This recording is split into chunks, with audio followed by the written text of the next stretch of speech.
Bonjour et bienvenue dans cette nouvelle vidéo. Je suis Isabelle Agassi, nutrithérapeute et coach au mieux-être et ma mission est de vous inspirer à vivre une vie plus équilibrée, à mincir son régime mais avec une alimentation qui vous correspond, à croire en vous et à retrouver le pouvoir qui vous appartient. Aujourd'hui dans cette vidéo, je vous donne quelques conseils pour maintenir votre métabolisme de base ou pour l'augmenter. Hyper important si vous voulez rester mince, si vous voulez mincir, ou si vous vous apercevez que vous bloquez, il y a une stagnation dans votre objectif de perte de poids. Mais avant cela, je vous invite à vous abonner à ma chaîne si cela n'est pas fait et à télécharger mes e-books que je vous offre gratuitement dans la description juste en dessous de cette vidéo. Vous trouverez également d'autres e-books gratuits sur mon blog kittekilos.com. Alors, conseil donc pour maintenir votre métabolisme de base. Alors, il y a déjà une chose qui est hyper importante, c'est de manger à votre faim. Ne confondez pas manger à sa faim et se gaver. Donc, l'objectif, c'est de retrouver vraiment ces véritables sensations de faim en se débarrassant des ressentis qui sont parasites souvent et qui sont dus en général à des variations qui sont assez fortes en fin de compte de la glycémie dans le sang qui est induite par la consommation de glucides. Donc, l'idée, c'est vraiment de retrouver la satiété physique en s'émancipant des variations hormonales, justement, notamment de l'hormone insuline. Une deuxième chose, c'est de faire moins de repas, mais que chacun vous donne un réel sentiment de satiété. Et donc, de toujours manger à sa faim pendant ces repas-là, évidemment. Et puis, une autre chose également qui est importante, c'est d'arrêter de se servir de la calorie comme unité nutritionnelle. La qualité de ce que nous mangeons est très importante. Elle est plus importante. Ce n'est pas pareil de manger 100 calories de biscuits ou 100 calories de légumes. Je vous l'ai déjà dit. Hein. Mais voilà, je voulais juste le rappeler. Ça semble évident, mais voilà. La réponse physiologique de 100 calories de biscuits ne sera absolument pas la même que la réponse physiologique au niveau de votre corps, de ce qui se passe au niveau de votre glycémie, que si vous mangez 100 calories de légumes, évidemment. Voilà, donc si après de nombreux régimes bas en calories, votre métabolisme de base, il est déjà très bas, par exemple, si vous avez froid, si vous vous sentez fatigué, si vous avez toujours faim, que vous avez l'impression de grossir juste en regardant un biscuit, vous devez vous fixer comme objectif, je vous invite à vous fixer comme objectif de faire redémarrer votre métabolisme de base avant, en fait, d'envisager de mincir. Déjà la première chose, parce que ça va pas fonctionner sinon vous allez vous décourager. Donc, je vous donne là quelques exemples de ce que vous pourriez faire concrètement en fait pour relancer ce métabolisme. Alors, il y a une chose qui est, certainement vous en avez déjà entendu parler, c'est cette exposition au froid. Donc, on peut s'exposer volontairement au froid pour augmenter le métabolisme parce que le corps va augmenter sa production de chaleur, il va se thermoréguler et ça va faire que ça va booster le métabolisme. Je ne sais pas si vous connaissez ce fameux Wim Hof qui a écrit des livres par rapport à ça, qui se baigne dans des bains glacés.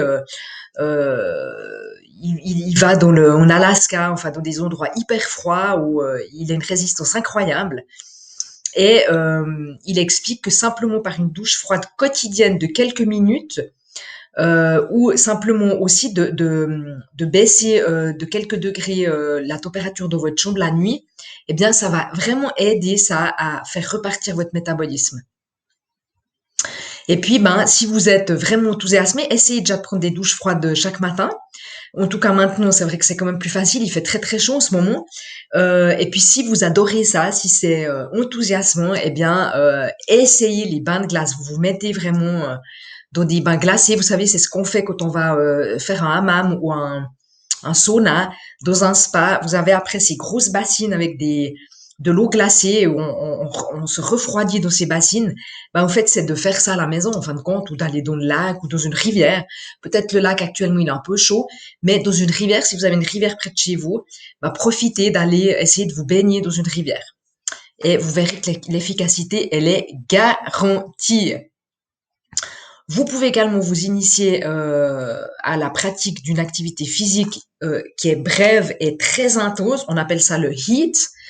Ça dure entre 7 et 10 minutes. Et puis là, alors ça relance aussi la machine. Autre chose, vous pouvez manger des aliments un petit peu plus épicés aussi, mettre des épices dans votre alimentation. Et puis, si vous n'avez pas ce sentiment de satiété après les repas, bah peut-être que il faudra que vous mettiez un petit moment de côté cette idée en fait de mincir pour que vous puissiez retrouver en fait cette sensation de satiété après chaque repas. Ça c'est hyper important. Le but ici recherché, c'est de retrouver, si vous voulez, cette réponse hormonale euh, qui envoie au corps le signal que la famine, en fin de compte, elle est terminée. Et ça, il faut quelques semaines. Quelques semaines suffisent pour normaliser ce métabolisme de base. Et puis, quand il est normalisé, eh bien, on peut revenir, en fait, à l'objectif de perte de graisse corporelle. Mais évidemment que si vous dépensez, et ça reste la même chose, évidemment, si on dépense plus d'énergie qu'on en absorbe, eh bien, il y a un déstockage de graisse corporelle qui est évidemment initié. Et à l'inverse, si vous dépensez moins d'énergie que vous n'en absorbez, eh bien, c'est un phénomène de stockage qui va s'opérer. Et ça, c'est rien d'autre que de la thermodynamique. Donc, ce qu'il faut que vous reteniez de cette vidéo, c'est que la restriction calorique, elle entraîne une réponse hormonale importante et c'est l'échec des régimes hypocaloriques. Donc, vous oubliez, ça ne sert à rien.